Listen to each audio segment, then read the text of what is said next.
Mr. Ricky Davao ginulat ang mga tao sa kanyang pagpanaw ngayon lamang. Kinumpirma na rin ito ng kanyang anak na si Miss Ara Davao at magbibigay na nga rin ng ilang detalye patungkol sa service nito. Lubos na nalulungkot ang kanyang pamilya, sina Jackie Lu Blanco at ang iba pang mga anak. Panoorin at kung hindi pa nakasubscribe, don't forget to click subscribe and hit the notification bell to keep you updated.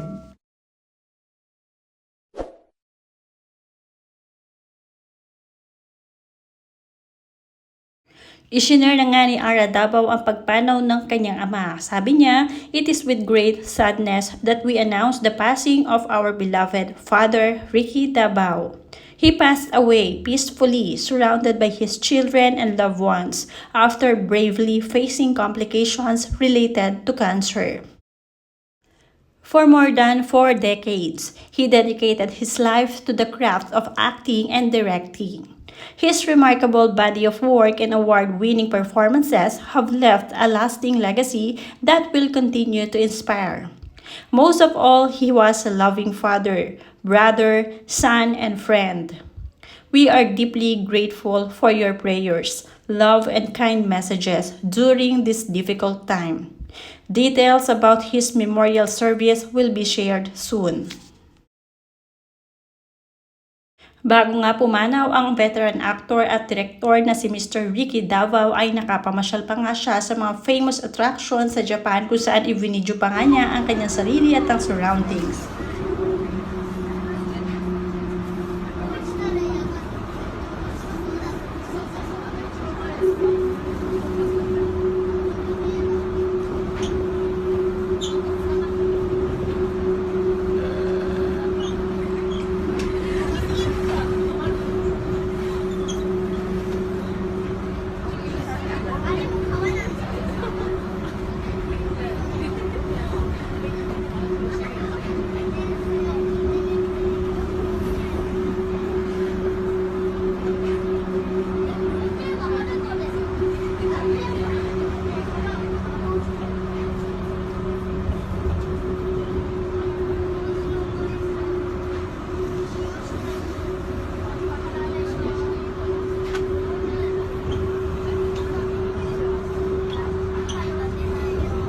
Isa sa mga lubusang nalulungkot ay ang dati niyang may bahay na si Miss Jackie Lu Blanco. Hindi pa man nakaka-move on sa pagkawala ng kanyang mami Pilita Corrales, sumunod naman ang kanyang ex-husband na si Mr. Ricky Davao. Hindi talaga niya maiwasan na maging emosyonal dahil nga sa malaki ang naging parte sa buhay niya nitong si Mr. Ricky Davao dahil siya ang tatay ng kanyang mga anak. Talaga namang lubusan ng kanyang pagdadalamhati. Napakasakit nito para sa kanya ang malagasan ng pamilya. Hindi rin maitatanggi ang closeness ni Mr. Ricky Davao sa kanyang biyenan na si Miss Pilita Corrales. Ngayon nga ay masaya na ang dalawa na nasa heaven at siguradong nagkita na sila doon. Nangungulila ang mga naiwan ni Mr. Ricky Davao lalong-lalo na ang kanyang mga anak kay Miss Jackie Lu Blanco. Rest in peace Mr. Ricky Davao, another loss kay Jackie Lu. Mabigat na dagok sa pamilya ni na Jackie Lu, Ara at Janine Gutierrez. Napakabigat sa puso ang balitang pagpanaw ng batikang aktor na si Ricky Davao, lalo na't kakalibing pa lamang ni Pilita Corrales. Pinsan ni Janine Gutierrez ang anak ng aktor na si Ara Davao sa gitna ng mga personal na pinagdaraanan ni Ara Davao, Janine Gutierrez at Jackie Lu Blanco. Isa na namang mahalagang haligi ng industriya ang nawala. Tunay na nakakalungkot at nakakabigla ang pagpanaw ng isang tao nagbibigay buhay at kulay sa mundo ng pelikula at telebisyon. Isang mainit na pakikiramay sa pamilya at mga mahal sa buhay. Paalam Ricky Davao, hindi ka malilimutan lalong-lalo na ang mga taong sumusuporta sa iyo sa industriya. Marami na nga ang nagpahatid ng kanilang mga pakikiramay sa aktor at sa pamilya nito. Condolences to the family, OMG, puro kapamilya ni Janine Gutierrez. After her 2 lolas, yun naman dad ng mga kasing niya kay Jackie Lu Blanco. Prayers for the family. Condolence for the buong pamilya ni Idol Ricky Davao. At mula naman sa iba pang commenter, manugang siya ni Pilita Corrales, asawa siya ni Jackie Lou Blanco. My deepest sympathy and prayers to the bereaved Caballes Davao family. Mula naman kay April Blossom Davao, condolences to the whole family and may rest in peace to the eternal place in heaven with the Lord.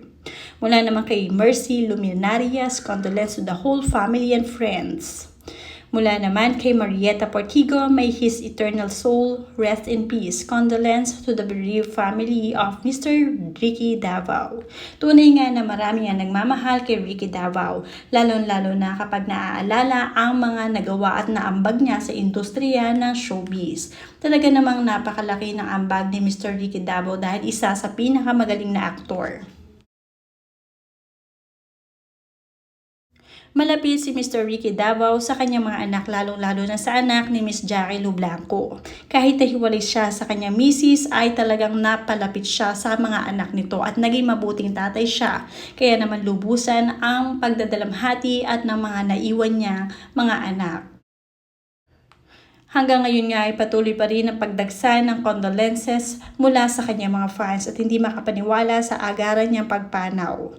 Talagang isa si Mr. Ricky Davao sa mga hinahangaan ng marami pagdating sa pag-arte.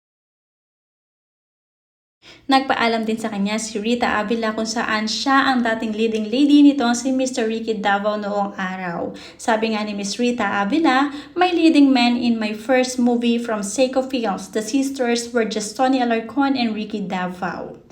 Ricky's first directorial job was for MMK ata, where I jumped into the Taal Lake from a bangka.